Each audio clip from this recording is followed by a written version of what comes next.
Hey everyone, it's Alvin here for Little Athletics New South Wales with a run, jump and throw yourself into it, hints and tips for age managers and volunteers.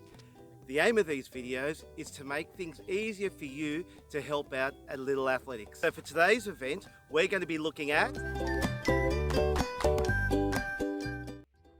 conducting long jump, there's a few things that you need to do to make sure things are safe. So the first thing you need to do is make sure the run-up is clear and you check the pit to make sure that it's free of any debris. Once the run-up and the pit is clear of debris, the next thing you need to make sure is the sand is dug up so it's nice and soft to land in. If you have a rotary hoe, which can do it for you, awesome.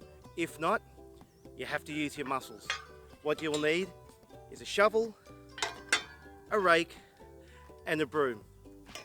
The first thing you'll need to do is use your shovel to dig up the sand. It's as easy as putting it into the sand and lifting and turning.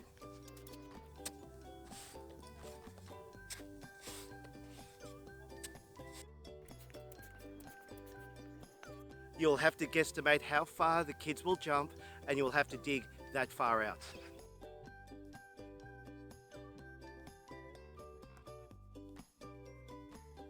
Once you've done that, you're going to use your rake to fill in the holes.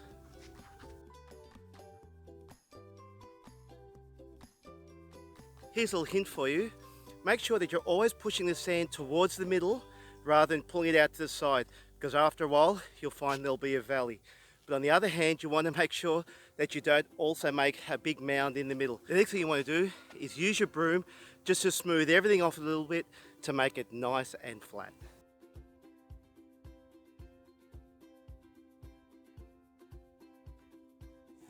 So now we've gone from something like this, which is hard, to now this,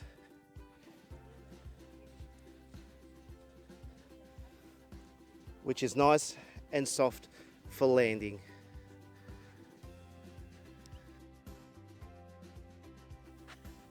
So the first question that's usually asked is how long should someone's run-up be? We normally say go by their age, give or take 2 strides each side. So if they're 13, we normally say their run-up should be between 15 and 11 steps. Now, some athletes will have coaches and they've already measured out their run-up. So if they use a measuring tape, always allow them to do it. To measure the run-up, get a child to stand on the board. Tell them to run and have someone count out the steps while they're running and place the mark at the appropriate spot.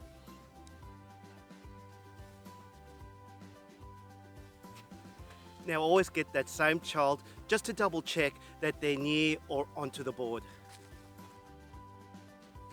So with the run-up, you want to make sure the athletes start slow and finish fast. If you find they start off fast and then slow down as they get to the jump board, their run-up may be too far. If you find that they're still speeding up and they haven't reached top speed by the time they get to the board, it might mean they're a little bit too close. Again, that's where those 2 steps either side of their age works perfectly.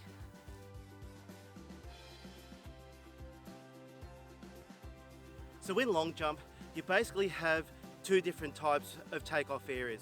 One is a sandboard, which the under 6s to under 10 use, and then from the under 11s up, you use your standard white line or takeoff board.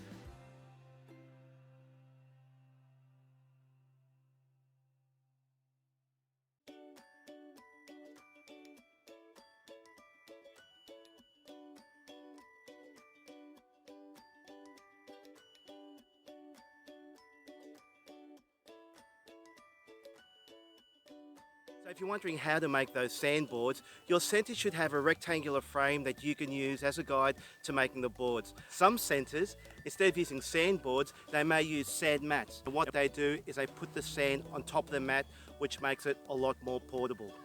But you have to make sure that if you do use these mats, that when the athletes jump off them, that it doesn't slide.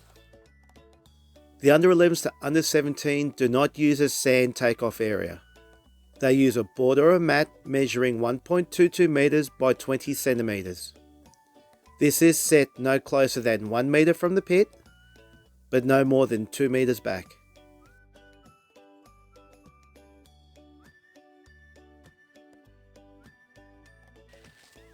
So now you want to give some hints and tips about how to do long jump. We spoke about the run up. Start slow, finish fast.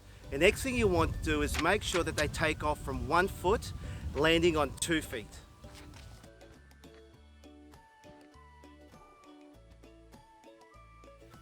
Make sure the sand is raked after every jump. When doing long jump, you want the athletes to start slow and finish fast in their run up. Once they hit the board, you want them to take off from 1 foot, driving their knee up into the air, throwing their hands up high, and as they come down, is pull the arms down and pull them through to make sure that they don't fall backwards. On landing, you want to make sure that your feet land close together with your toes forward, feet parallel, making sure that you're bending forward at the hips and bending at the knees.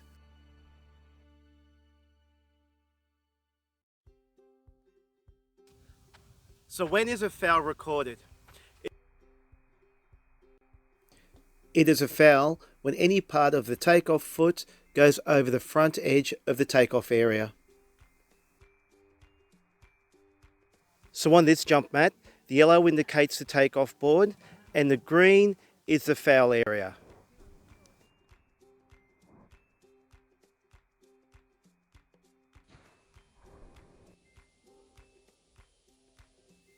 After landing, it's a foul if an athlete turns around and walks straight back towards the takeoff area. To encourage athletes to walk forward out of the pit, place a cone in front to encourage them to walk towards it, then out.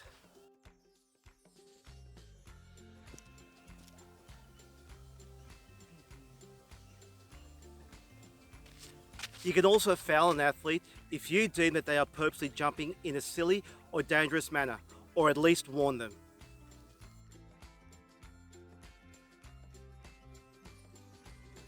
So when measuring in long jump, you need to become familiar with the equipment that you're going to be using. The first thing you're going to have is a spike, and the next thing is a tape measure. And the first thing you need to do is to thread the tape measure over the spike. Put it through and let it drop. And you should have the centimeters facing upwards. Here's a tip for you. The person with the spike will always be the one marking in the sand, and that's where the zero of the tape is going to be. When spiking, you place it not at the front, not at the middle, but the back of the imprint closest to the takeoff board.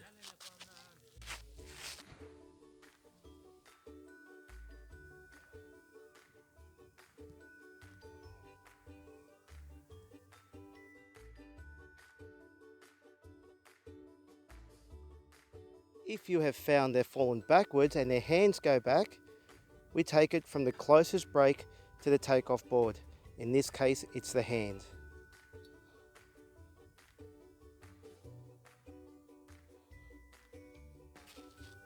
So now we know where to spike. How do we measure with the sandboards? Well, from the under 6 to under 10s, there are 2 ways. It depends whether they step on the board and make an impression, or whether they jump from behind the board and then there is no impression. So when the athlete has taken off and left an impression, it's taken from the front of the impression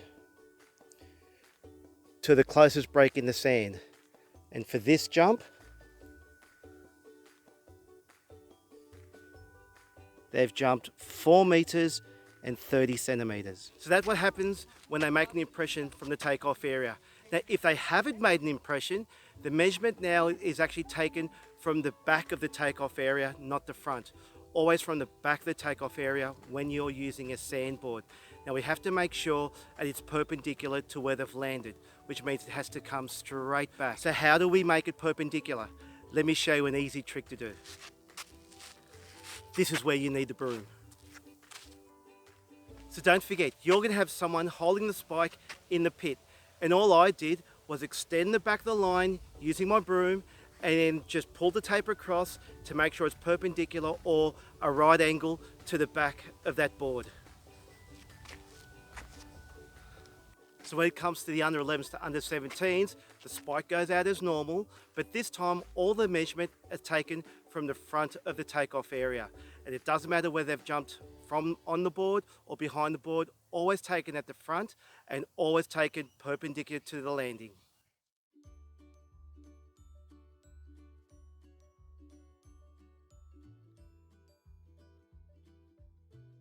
Again, if they've landed off to the side, extend the front of the line with your broom so you can take the measurement perpendicular to the takeoff board. So there you have it, some hints and tips to help you along with your Little Athletics events. Don't forget, all these tips can be found on our website with our event fact sheets.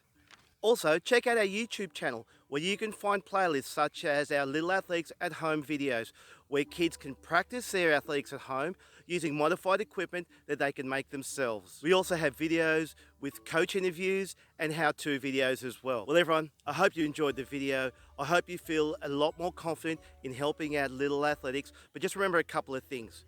Go out there, give it a go, but more importantly, be your best. And of course, if you have any questions, feel free to send us an email or give us a call at the Little Athletics office.